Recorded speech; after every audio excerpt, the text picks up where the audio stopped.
नमस्कार दोस्तों, आप सभी का स्वागत है। और मोदी जी भागलपुर आए थे और किसानों को एक जो किस्त होती है, किसान निधि सम्मान की किस्त होती है, उन्होंने जारी किया था।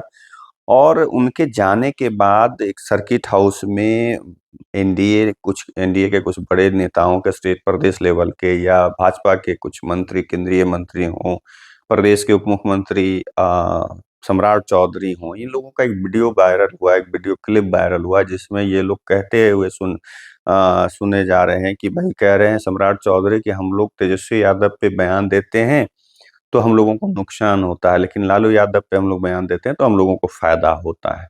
जिस पर कि अब एक गिरिराज से इस तरह से, एक देखिए, बहुत सारे लोगों का इस तरह से बात करने की आदत होती है, हाथ जोड़ करके या कुछ भी, मैंने बोलते बोलते ऐसे कर लेता है, या हम लोग भी ऐसे कर लेते हैं।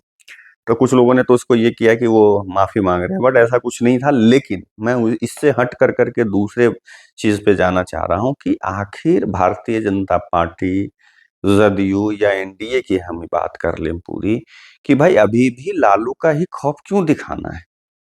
आप कुछ और क्यों नहीं बोल कर करके चुनाव में जा सकते? छोड़ दीजिए ना तेजस्वी यादव के ऊपर बयान, छोड़ दीजिए ना लालू यादव के ऊपर बयान। कम से कम 16 17 18 साल आप भी तो सत्ता में रह ही गए ना। नहीं, 17 साल नहीं, 18 साल नहीं, 16 साल तो रहे होंगे, एनडीए का हिस्सा रहे हैं। मुख्यमंत्री नीतीश कुमार तो कंटिन्यू है ना, 15 के बाद ही, 2005 के बाद।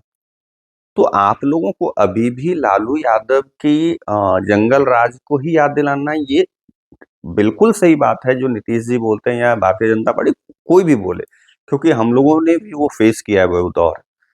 जब हम लोग स्कूल में थे तो हम लोगों ने देखा कि हाँ भाई, क्या स्थिति थी।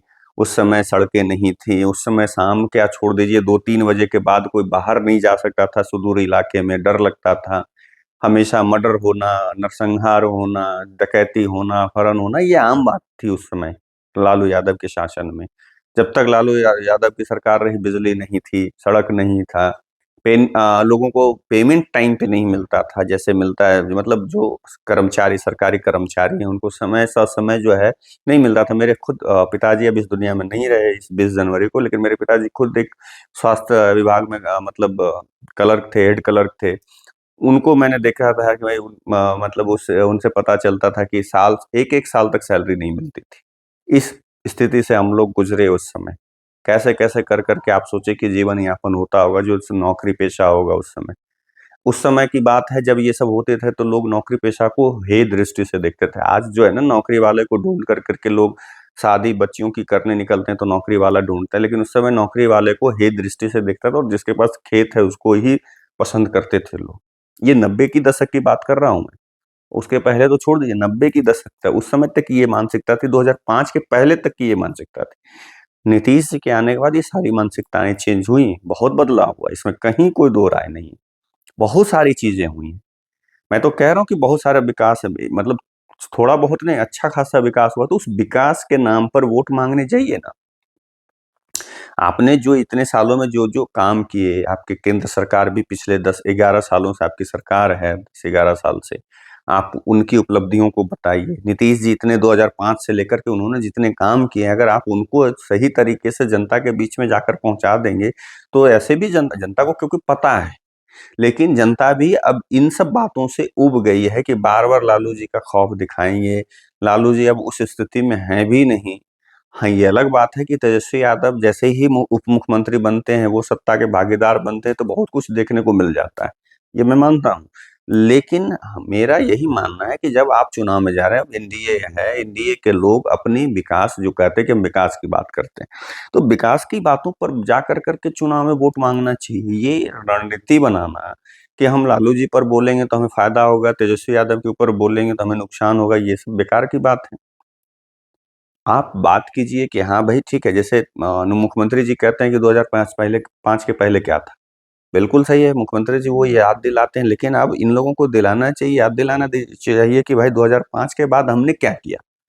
ठीक है, सड़क, बिजली, पानी, अस्पताल है, मतलब हो गया, एजुकेशन हो गया, जो भी चीजें, नौकरी हो गई, जो भी चीज आप कर रहे हैं, ये सारी चीज़ों का ब्यौरा दीजिए और अभी आगे की योजना क्या है? कौन-सी योजनाओं पे आप काम कर रहे हैं? उस पे जैसे अभी नालंदा में आए तो 800 कुछ करोड़ का जो है यहाँ पे यो सौगात देकर के प्रगति यात्रा के दौरान नीतीश जी गए। उसी तरह से हर जिले में जाकर कर के कहीं 700 करोड़, कहीं 500 करोड़, कहीं 200 करोड़ इस तरह से सौगात उन्होंने दिया। तो इन सब चीज़ों को लेकर के जनता के बीच में जाइए ना, क्योंकि अब जनता भी ऊब चुकी है। मैं अपनी ही बात कर रहा हूँ कि मुझे भी अब अजीब-सा लगता है इस तरह की बात सुनने का कि नहीं भाई ठीक है।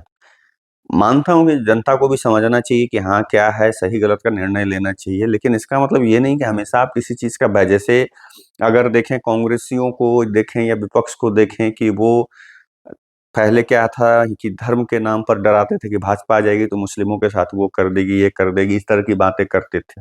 अभी भी करती। अब साथ-साथ उसमें मतलब विपक्षियों ने ऐड कर दिया जाति का, कि अभी जैसे अखिलेश यादव को कुछ दिन पहले आप सुन लीजिए कि कल परसों का बयान जिसमें कि वो खुले तौर पे उच्च जाति, सवर्ण जाति इस तरह से कह कर के संबोधित कर रहे हैं कि यूनिवर्सिटी पर कब्जा है उच्च जातियों का। समझ में नहीं आता किस यूनिवर्सिटी पे मतलब कब्जा है उच्च जाति का भई? क्या कब्जा है? आप कहाँ से पढ़े? विदेश नहीं जाने के लिए देता है उच्च जाति, आप विदेश से पढ़े हुए हैं। आपके लोग कहाँ से पढ़े हुए हैं, आपकी मैडम कहाँ से पढ़ी हुई है, आप सारा कुछ ब्यौरा दीजिए ना, क्यों इस तरह की अफ़वाह फैलाते हैं और लोगों के बीच में ज़हर बोने का काम कर रहे हैं। तो ये अब जो है विपक्षियों ने ये सब करना शुरू कर दिया। तो मेरा कहना है कि भई आप लोग सिर्फ़ विकास के नाम पे जाइए, कुछ हाँ, अगर कुछ अनाप-शनाप बयानबाज़ी हो रहा है सामने से तो आप उसका पलटवार करिए। लेकिन एक ही चीज़ जंगल राज, जंगल राज, जंगल राज भई आप उससे आगे बढ़िए क्योंकि 19 साल हो गया।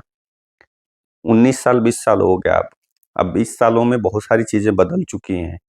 सड़क की जाल बिछ चुकी है, बिजली हर घर तक पहुँच चुका है, पानी हर घर तक पहुँच चुका है, नली-गली सब एकदम सही बात है। लेकिन एजुकेशन अभी भी दुरुस्त करने की ज़रूरत है। स्वास्थ्य अभी भी दुरुस्त करने की ज़रूरत है। अभी भी भ्रष्टाचार पे नकेल नहीं कसा है जहाँ तक बढ़ गया है। इन सब चीज़ों पे काम करने की ज़रूरत। इन सब चीज़ों पे बात कर होनी चाहिए। लेकिन इन सब चीज़ों पे बात नहीं होती है, बात किसी और चीज़ पे हो रही है। और अब सोचिए कि इतना ही नहीं, कांग्रेस वाले भी मतलब इधर तो भाजपा अलग प्लान कर ही रहा है, लेकिन जो कांग्रेस है जिसको ऐसे कांग्रेस कुछ दिन पहले जो बिहार प्रदेश कांग्रेस कमेटी है, उसने मानने से इनकार कर दिया पप्पू यादव को कि वो हमारे पार्टी के मेंबर हैं। लेकिन पप्पू यादव अभी भी कहते हैं कि हम कांग्रेस के सदस्य हैं। अब अभी आज उनसे जब पूछा गया कि लालू या मतलब भई राजद जो है कांग्रेस बोलते हैं कि लोग बोलते हैं, सभी लोग बोलते हैं कि कांग्रेस और राजद की पिछलग्गू है, पीछे चलती। इस पर पप्पू यादव का बयान ये था कि भाई ऊँट कि मतलब जो है बैठने के बाद भी गधे से ऊँचा ही होता है। गधा कितना भी बड़ा क्यों ना हो जाए, ऊँट जब अगर बैठेगा भी तो गधे से ऊँचा ही रहेगा। यानी कि गधा उन्होंने राजद को कहा और ऊँट बोला कांग्रेस को। उन्होंने खुलकर बोला कि कांग्रेस ऊँट है और ऊँट बैठेगा भी तो गधे से ऊँचा रहेगा। मतलब राजद से ऊँचा ही रहेगा तो पीछे लगने की बात ही नहीं है। उसके बाद ये भी वो कह रहे हैं वहाँ पे देखिए एक तरफ ये बयान देकर के कहते हैं कि भाई दूसरी तरफ कि यहाँ लालू जी हमारे गार्जियन हैं। ये भी बोल रहे हैं, तो राजद को गधा बोल रहे हैं और लालू जी को गार्जियन बोल रहे हैं, समझ से परे है। और उसके बाद कह रहे हैं कि भाजपा को हराने के लिए कांग्रेस ज़रूरी है।